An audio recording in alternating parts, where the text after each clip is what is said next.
Huwag mong ikukumpara ang iyong sarili sa iba at kakainggitan mo ang iba. Huwag kang ma-pressure.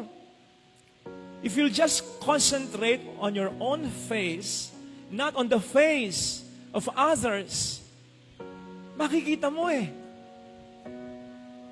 pwedeng parang nauna sila, pero makikita mo rin kung tututukan mo lang talaga.